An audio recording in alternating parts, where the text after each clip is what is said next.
Good afternoon. Welcome to our August YP Luncheon. We're excited for today's presentation. With us today is the CEO of Grand River Medical Group, Mr. Justin Hafner.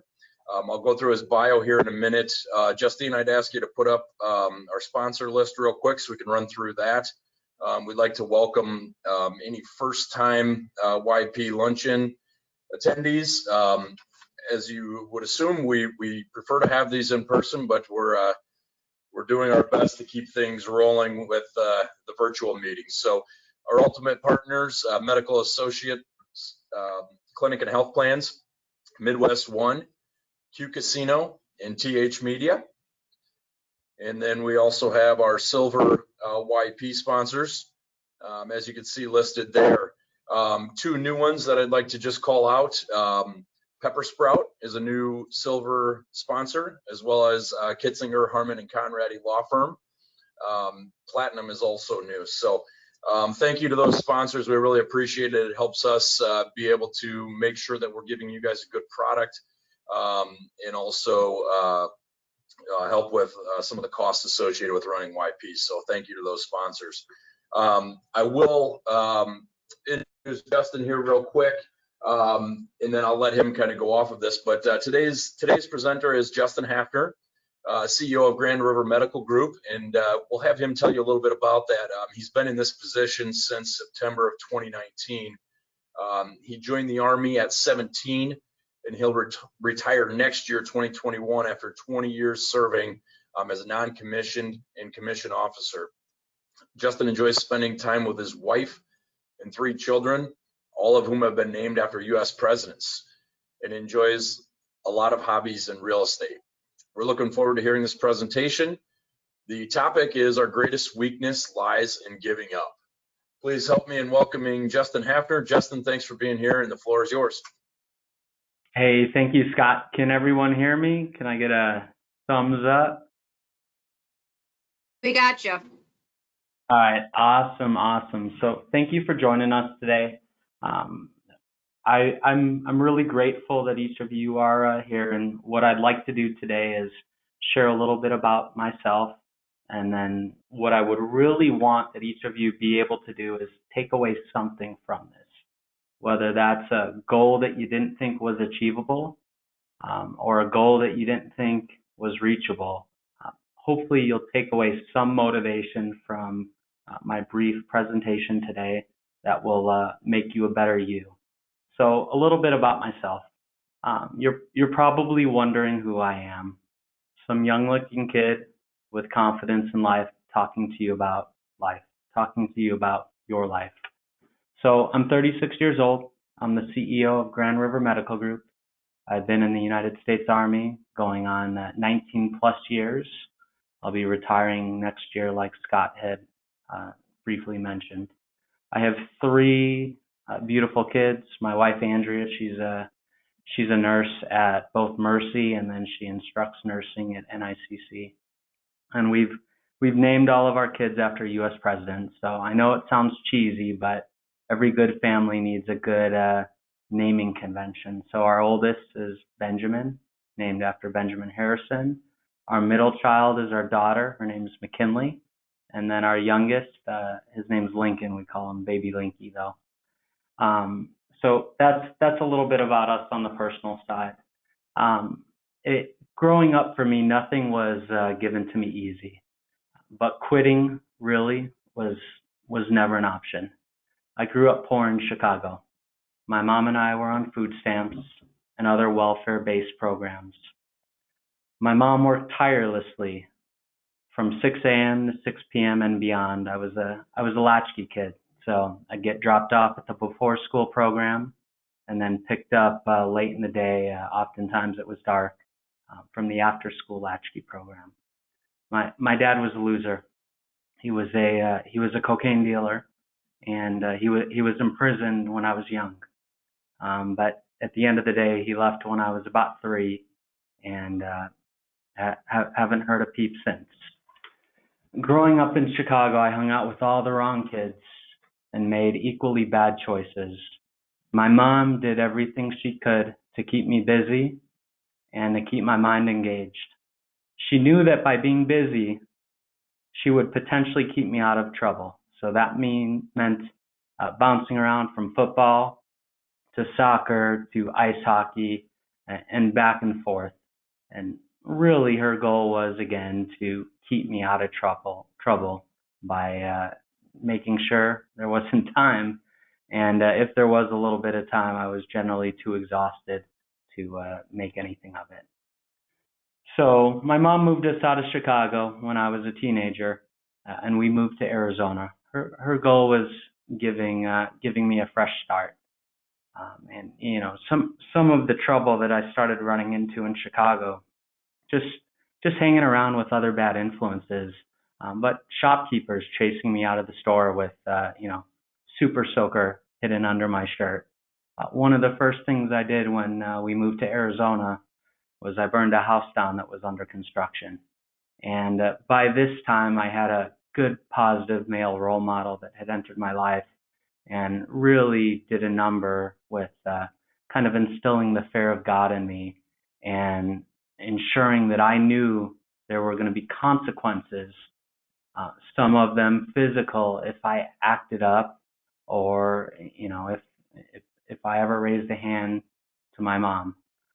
So after I burned this house down under construction, if you can imagine a 11, 12-year-old kid there, with the head between the bars and other folks trying to talk to me in prison, I was just crying my eyes out. It felt like an eternity, but really it was just a few hours and a short day.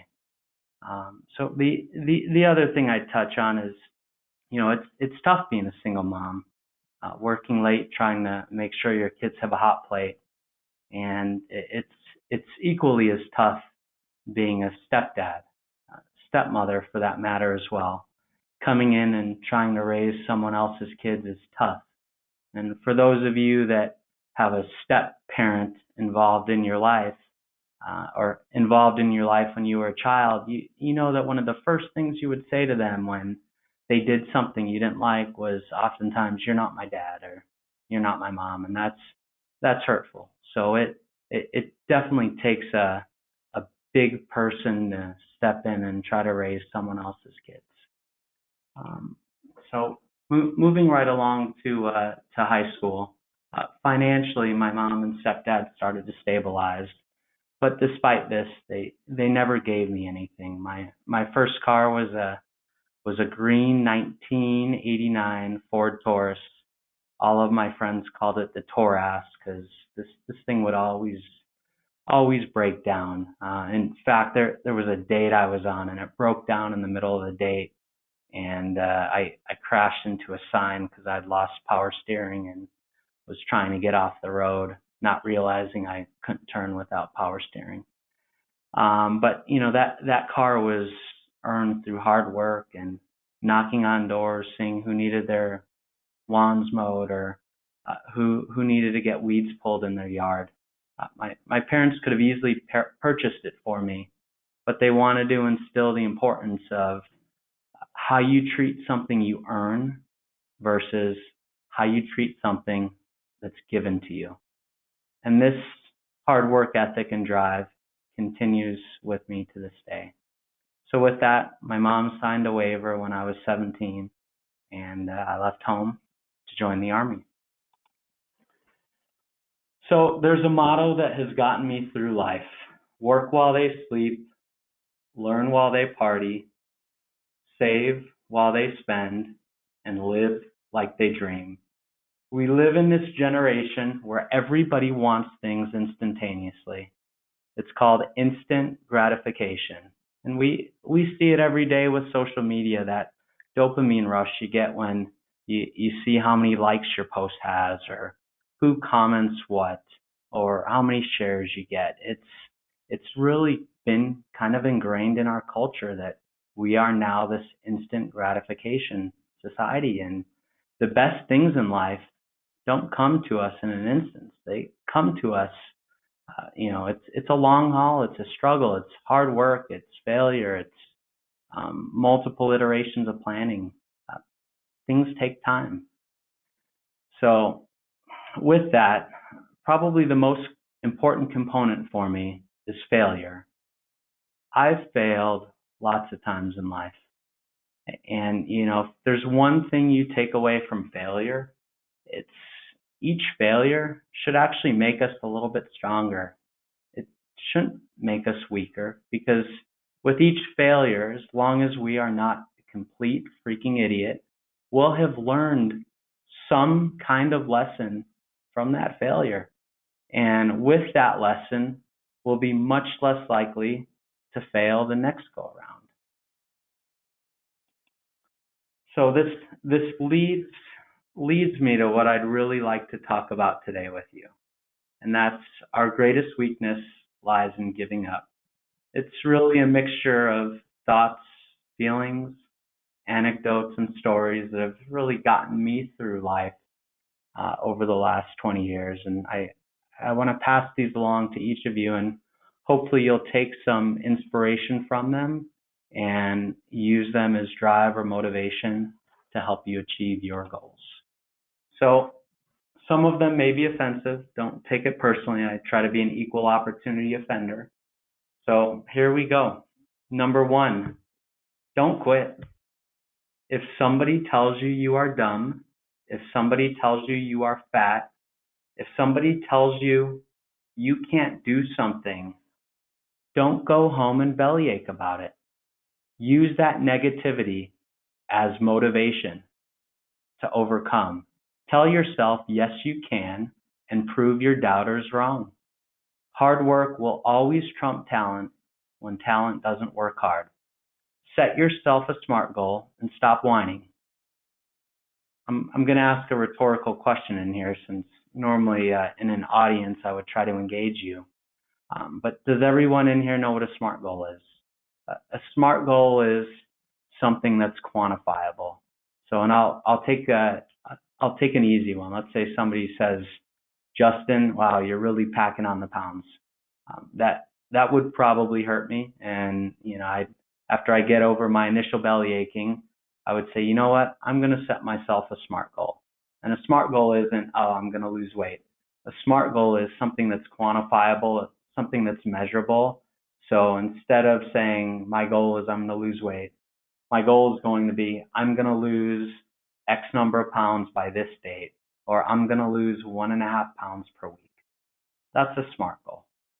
The other thing I'd piggyback off of this is, do you think your situation is unique?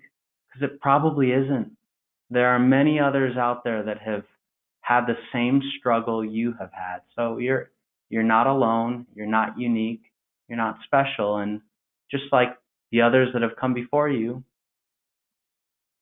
you can make it through. You can overcome. So number 2, don't make excuses for yourself or others. I've had every excuse to be a loser. Many millions of other Americans have had every other excuse as well. Excuses are cop-outs for good life lessons. Making mistakes is okay and a necessary part of life. Do not divert blame for your failures. Embrace them. It makes us better. Number 3, be a servant leader. Take care of your people. I'd encourage each of you to read a book by Simon Sinek called Leaders Eat Last. Again, that book is called Leaders Eat Last. There's a motto that's taken me throughout my career, and really this book from a couple years back really captures that theme. And it's when things go right, give credit to your people. Those are the people that report to you. These are your direct reports. When things go wrong, take all the blame. The point is, take care of your people. So imagine this. Let's say your boss comes out to recognize you. You're the supervisor for your team. And he says, you know what, Scott, you've done a great job. Scott's immediate response should be, no, I didn't do that. It was my team. You give the recognition to your team. Likewise, if your boss comes out there and he says, hey, Scott, you are You've been a hot mess. I want to talk to you about your performance. You take that and you own it. Don't ever divert the blame or your failures to your team. That really goes contrary to being a servant leader. Next one, surround yourself by people that challenge you.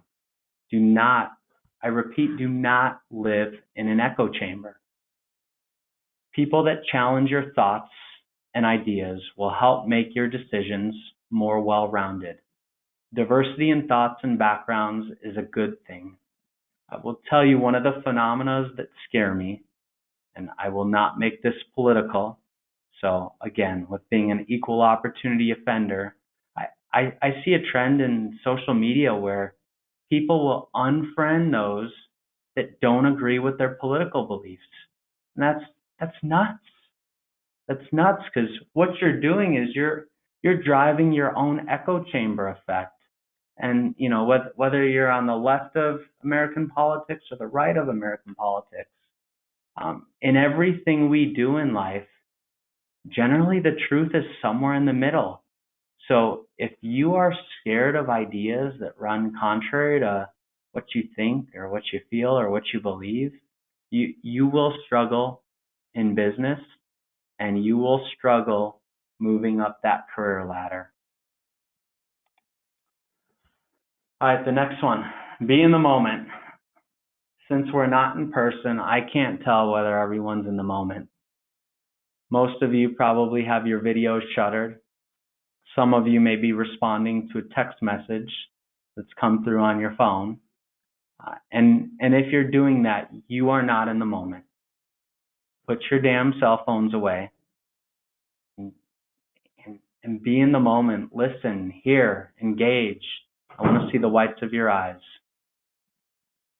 The other thing I would piggyback off of that is don't engage in any tough or emotional conversations via text message and email.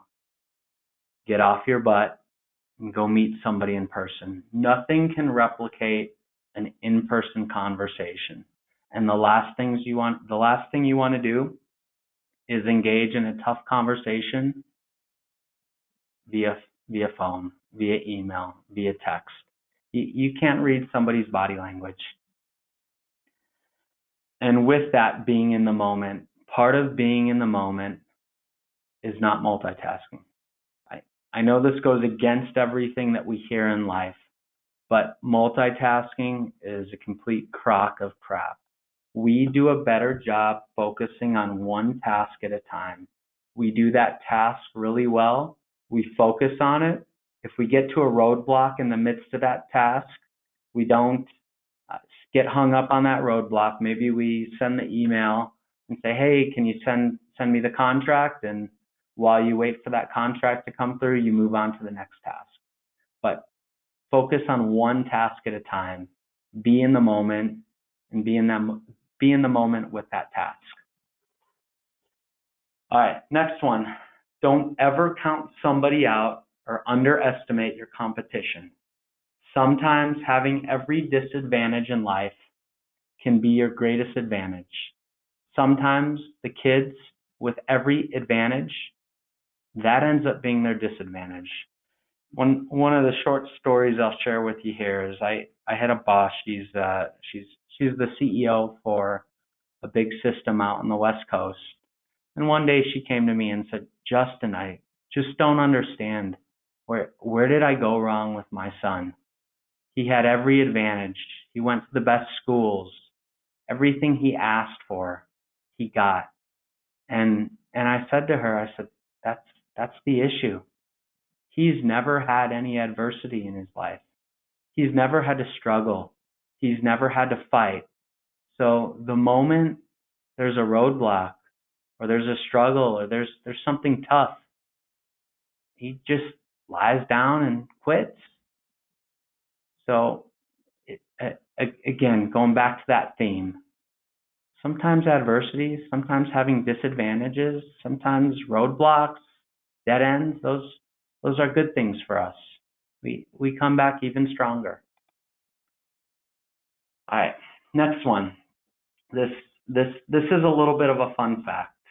I don't know how many of you know this, but I'll share it with you. 20% of millionaires in this country inherited their wealth. 80% are first generation millionaires. What does that mean to you?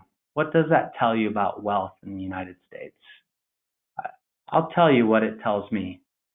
People that come from nothing are much more likely to be successful than those who come from everything. And to me, that's cool, and that's motivational. That's inspirational because it shows that the American dream, it's alive. It's here. It's all around us. We just need to look for it. All right, next one. Don't worry about things that are outside of your control. Worrying about things you can't control are only going to bog you down and take your eye off of the ball for the things that you can control. What I tell you, there's lots of things out there we can't control. We can't control when winter's going to start. We can't control when winter's going to end. We have, every vote counts, but at the end of the day, there's going to be a new president this fall, or there's going to be a president that gets reelected. And for us, life continues. Every election over the last 40 plus years has been contentious, and those on the losing side for every election will tell you, hey, this is the end of the world as we know it. It's the end of the United States, blah, blah, blah, blah, blah. Well, you know what? We're better than that. Regardless of who wins, regardless of who the next president is, in some respects, that's an example of something that's out of our individual control. When winter's going to start, when winter's going to end, that's outside of our control as well. Whether somebody is going to like us or not for things or attributes we can't control, that's out of our control. You can't get bogged down on those things. You need to worry and focus on you. All right, moving right along. Adversity is good, not bad. Life is very interesting in that at some points, some of your greatest pains become some of your greatest strengths. So the story I'll share with you is about a friend I have. His nickname's Schmitty, so you can't go look him up or try to Facebook him to see who he is. He's somebody that I was in the Army with probably about 12 years ago or so, and we were going through this rigorous training program, and Schmitty is he is a big boy. He's a big corn-fed Midwestern guy. And one of the things that would happen through this program is we would need to carry around this really oversized artillery shell, and it was awkward. It weighed a lot, and I had been lugging this thing around for days. And finally, I looked at Schmitty and I said, "Listen, man, you are the biggest guy here. You need to take this and you need to carry it around." And he took it. And the backstory to this is we were running down a runway at an airport. We were getting ready to get onto a plane to go to Hawaii for some Army training. And the first part of the training was going to be pretty rough and tumble. But the second part, we had all paid for our spouses, fiancés, or wives to fly out. And we were all going to do a little fun vacation together at the end of this training. So I went to hand over this artillery shell to Schmitty, and it slipped through his hands and fell on his foot.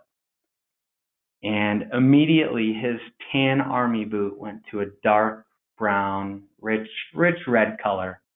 And instead of getting on the plane to go to Hawaii with us, he was getting on the stretcher and getting into an ambulance. And his last words to me were, "Hafner, I fucking hate your guts." And ambulance door closed, and he went on his way. Little did I know that Schmitty and his wife had been trying to conceive for years. They had paid for high-priced fertility treatment in Scottsdale, Arizona, and for whatever reason that weekend they conceived. And I really like this story because it goes to show you that sometimes out of life's lowest lows, great things happen, miracles happen, beautiful things happen that you could have never predicted or never expected. So fast forward 12 years later, Schmitty and I are like peas and carrots. I'm the godfather to his daughter, and we generally talk at least weekly. So moving right along. Time is a finite resource. There are only 86,400 seconds in a day, 168 hours in a week. And when you carve out the time that you need to sleep, the time that you need to eat, the time that you spend in the bathroom or doing personal hygiene stuff, you don't have a ton of time in the day. So it's up to you, and it's especially up to you as aspiring leaders, is how do you stretch your day? How do you maximize your time? Are there things that you do that don't add value?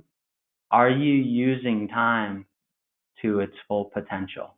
And most of you, I know even for myself, I think there are probably ways that I can stretch their day that are healthier than what I'm doing now.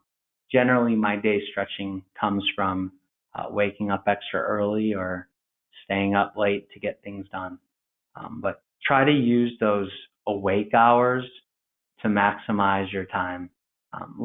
Little examples that I give you, I frequently will listen to an Audible when I'm driving home or driving to work. And my commute's not long. It's 15 minutes each way each day. But you multiply 30 minutes times 250 business days a year. You're at 125 hours. That's 3 weeks that I spend driving to and from work a year. 3 weeks. That's nuts. Was I productive with that time? So I'd ask that each of you go and take a look at your schedules, look at some of the things that you do, and make sure the time that you're spending with people, you're spending it with those that you love, those that you care about. Two, make sure that time getting spent is adding value for you. So moving right along, hockey legend Wayne Gretzky once said, "You missed 100% of the shots you never take." So what he's trying to say there is, if you don't make an attempt at it, you're guaranteed to fail. Looking at some other great athletes, and I don't want to get into the debate, is Jordan or LeBron better? But Jordan was cut from his high school basketball team. What would the NBA look like if Jordan would have said, this coach said I wasn't good, and I'm gonna put my energy somewhere else. And if you see anything about Michael Jordan, he has a really famous quote, and he says that he's missed 9,000 shots in his career. He's lost 300 games. He's been entrusted with 26 game-winning shots that he missed. His life has been marked by failure. And for Michael Jordan, this failure is the reason he's been successful. All right, next point. A pessimist sees the difficulty in every opportunity, and an optimist sees the opportunity in every difficulty. As you aspire for more in your careers, you gotta stay positive. You can't be that Donnie or Debbie Downer, because those aren't the leaders your employees or staff are looking up to. They want somebody that's going to provide hope and inspiration. And even when the going gets tough, you got to put your best foot forward and figure out a way to dig deep and stay positive. I know Barry has some Southern roots, so he may know the story of Colonel Harlan Sanders. And since I can't pick on somebody in the audience here, he's the founder of KFC. He went to over 1,000 restaurants trying to pitch his recipe. He was in his mid-60s, collecting a Social Security check. And he only had that Social Security check to his name. 1,000 failures. Don't quote me on this, but it may be 1,009 failures. And then shortly after 1,000 plus failures and rejections, one restaurant took a chance on him. And today we have KFC. That's, between KFC and Popeyes, KFC and Colonel Sanders' picture is synonymous with fried chicken. All right, next one. Set goals, whether they're professional, leisure, financial. Set goals. Write them down. Check in on those goals at least weekly to make sure you're staying focused. I have personal goals. I have professional goals. I have goals for my team at work. I'll pick on the goals for my team at work. I look at that list of goals for 2020, and I poke my team members and I say, hey, where's this one at? I haven't heard anything from you. But constantly look at your goals and make sure that they are pushing forward and you're moving that needle. But they constantly need to be re-looked at, re-engaged, and reinforced. And if you're not already thinking ahead for what you want to accomplish in 2021 and setting the foundation for that, you are running behind. All right, next one. When you think you've exhausted all your possibilities, remember this: you haven't. There's always a way forward.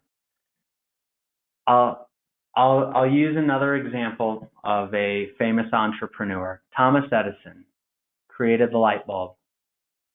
Over 1,000 documented attempts of failure. How many of us would have thrown in the towel at the first setback, the second setback, the third setback, the fourth setback? Just like Thomas Edison, just like Colonel Sanders, you have more in you. You have more to give. All right, moving right along, and here's another book read and a recommendation. It's a book by David Goggins.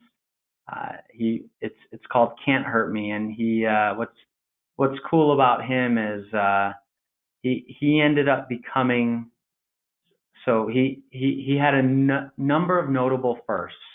One, he was the first Black American to go through the Navy SEALs program. He also went through every special forces training in the Navy with the SEALs, the Army with the Rangers, the Air Force with the pararescue, multiple setbacks in his life. And today he's a triathlon guy, runs the ultra long marathons, but a very inspirational book. And his message in there is he has the 40% rule. And his belief is that most of us are only able to tap into 40% of our capabilities. So he really lays out a roadmap that explains and will tell you how you can tap in to the rest of your capabilities and the rest of your potential. So that brings me to the last point, and the takeaway I'll leave with you guys today is the theme. And the theme I try to carry on with me everywhere I go, and it's our greatest weakness lies in giving up. The most certain way to success and to success in your life is to try just one more time. So that's what I have for you guys today. I hope everyone goes out and does great things. Happy Wednesday, and I would open up the floor now to any questions that you guys have. Justin, Scott here. I have a question. This one's actually from Barry. I agree with your multitasking comments.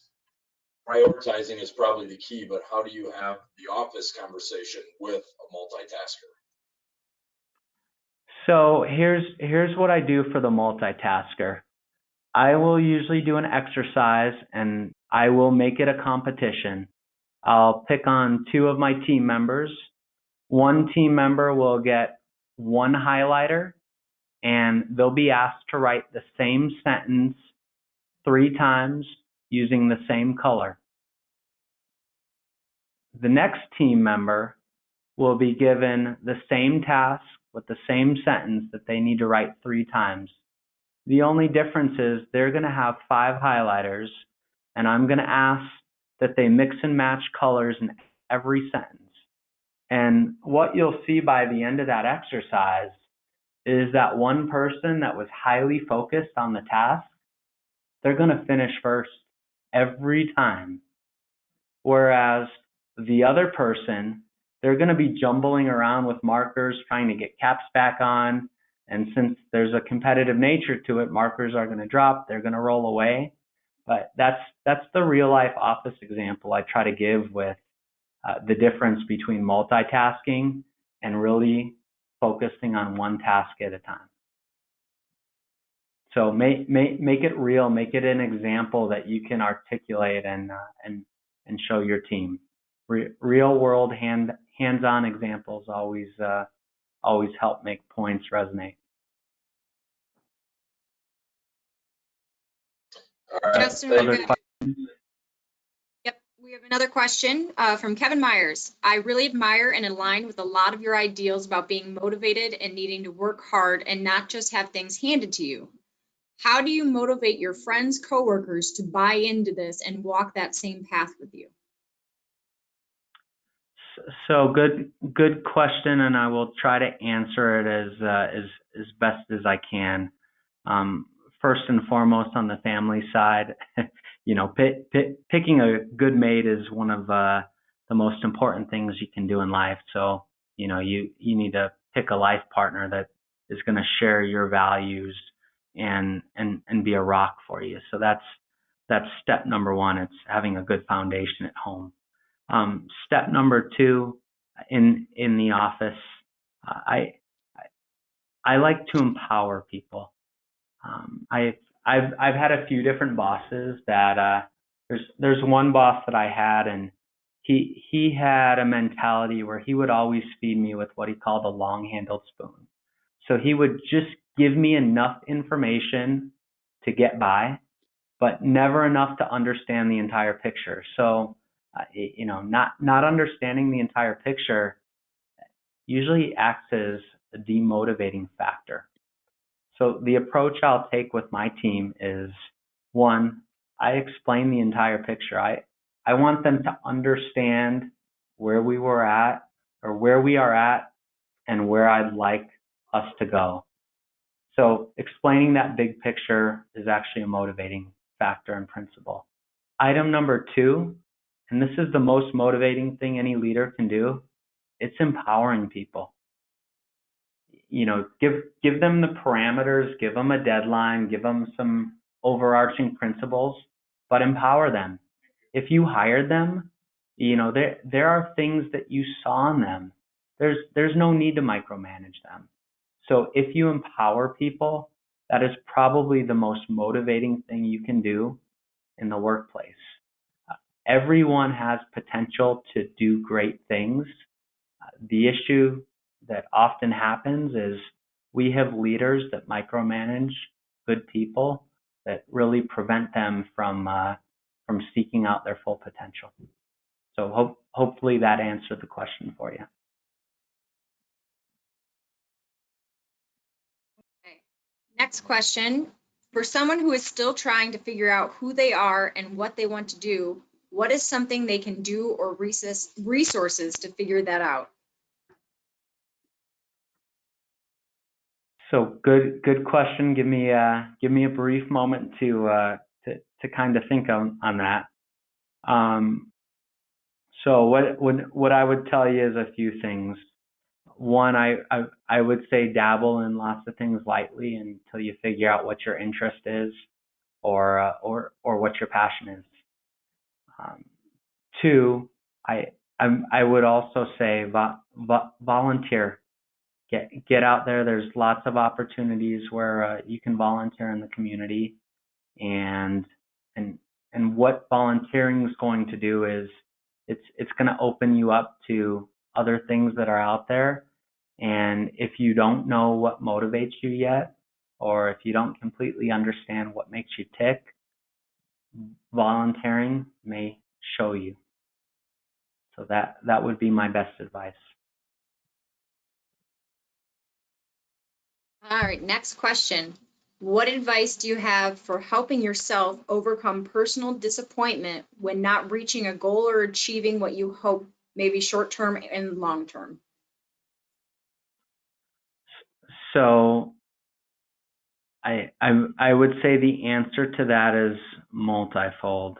One, the first and easiest answer is just figuring out a way somehow, some way to pick yourself up by your bootstraps and re-engage. If that means writing down what your goal is again, if that means documenting your failures, if that means documenting your failures and figuring out a new path forward that builds in creative solutions.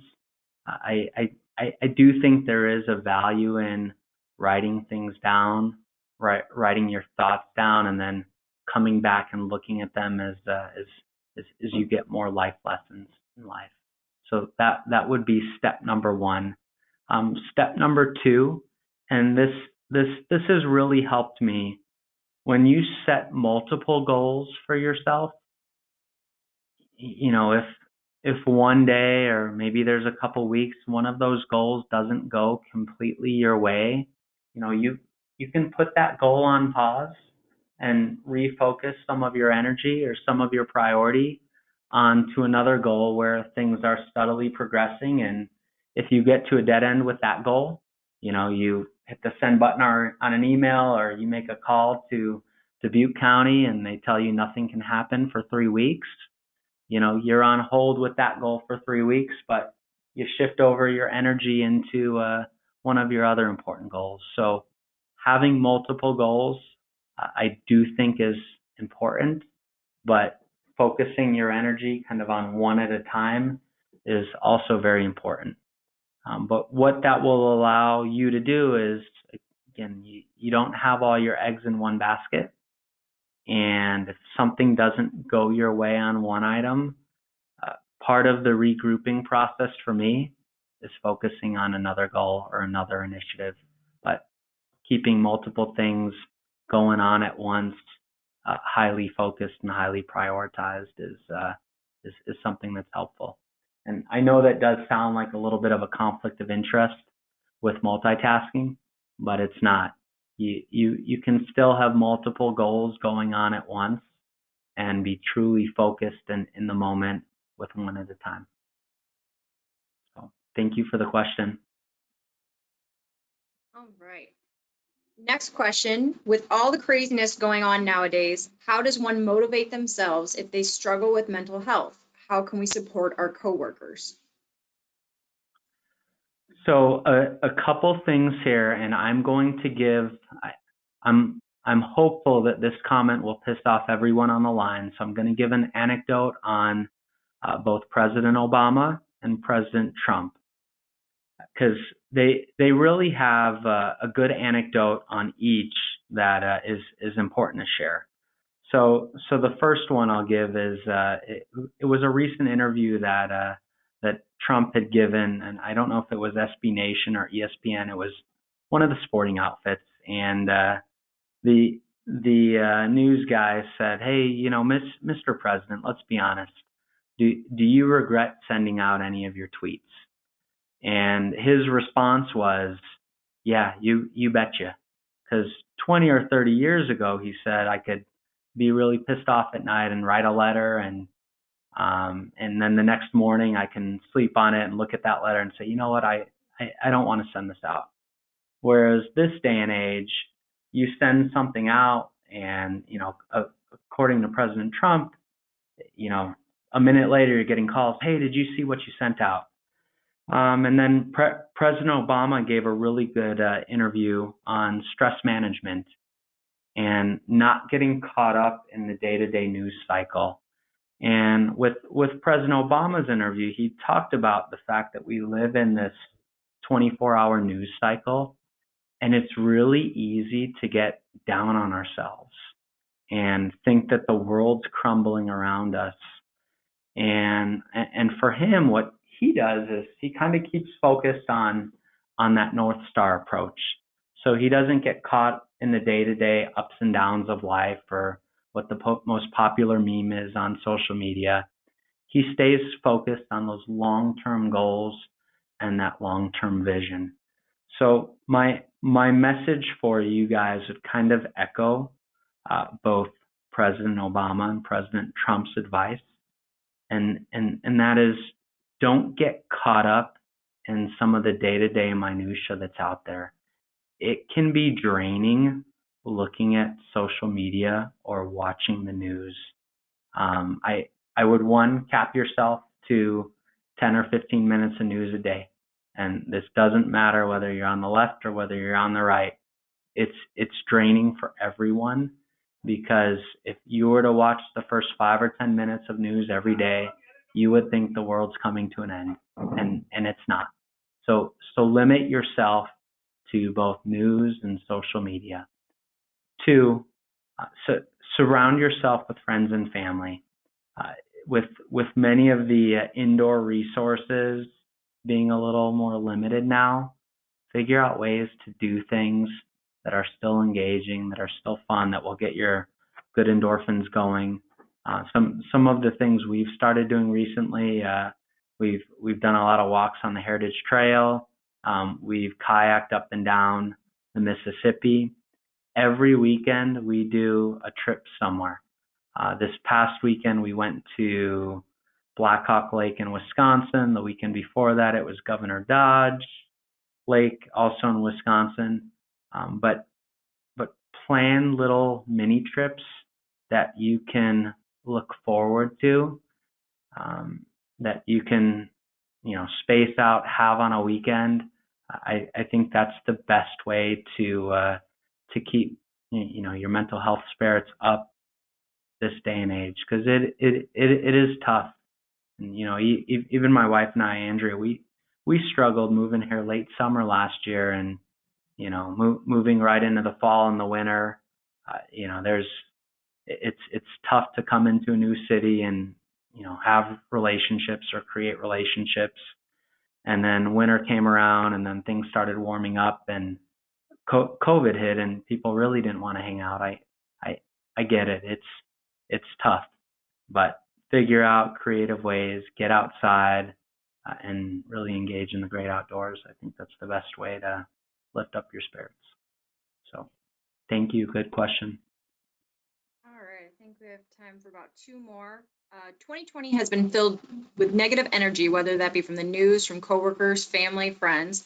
How do you approach individuals who often focus on the negativity?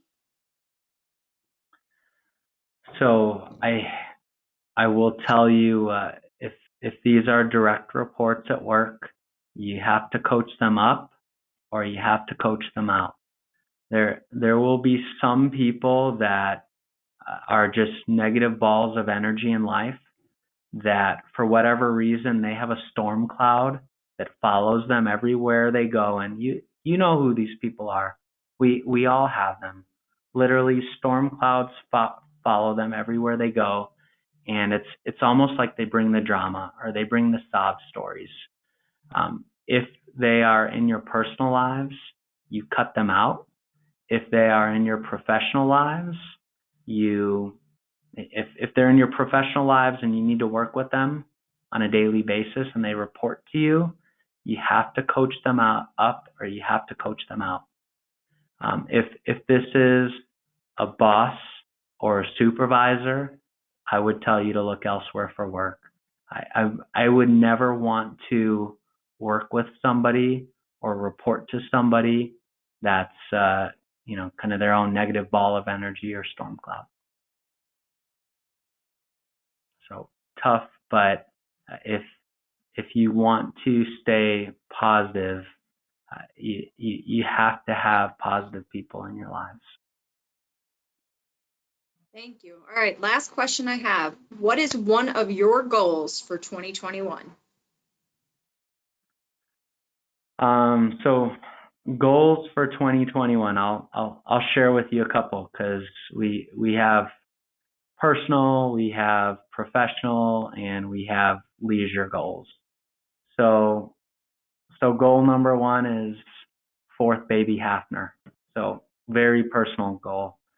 Goal number two that's personal is take a family vacation somewhere. One of the things I've always wanted to do is rent an RV and basically like hopscotch all the national parks in the Intermountain West. So those are two personal goals that I have. Professional goals for Grand River Medical Group, I can't share with you, but there will be some surprises over the next year that we're actively working on now that we are very excited about. As far as other goals outside of work that are professional bent, Andrea and I are working to open a hotel. So we have a goal to open that over the next 6 months. And what's cool about the hotel is they're all self-style casitas. Everything is controlled remotely. So when somebody checks out, the locks automatically resent, and the new code gets generated and sent to whoever's going to be checking in. But that's outside of work hobby that we've been working on for years. So we're hoping to finally open the doors there. But just a sampling of goals. And again, you guys should each have multiple goals. Don't put all your eggs in one basket when it comes to goals. Thank you so much, Justin. And I turn it back over to Scott.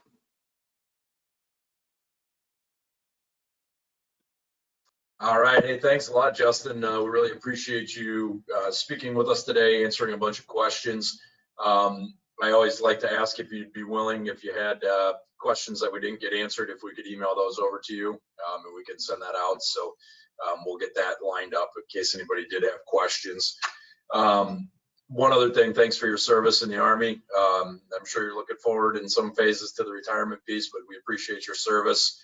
Welcome to Dubuque, and we look forward to hopefully having you speak with us in the future. I think everybody really enjoyed it, so thank you very much. Oh, definitely.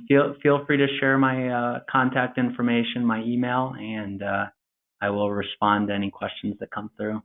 So thank you, everyone, and happy Wednesday. All right. Hey, thanks. Next month, we'll have RJ Montez from Dubuque Community Credit Union, and we look forward to that. So thanks.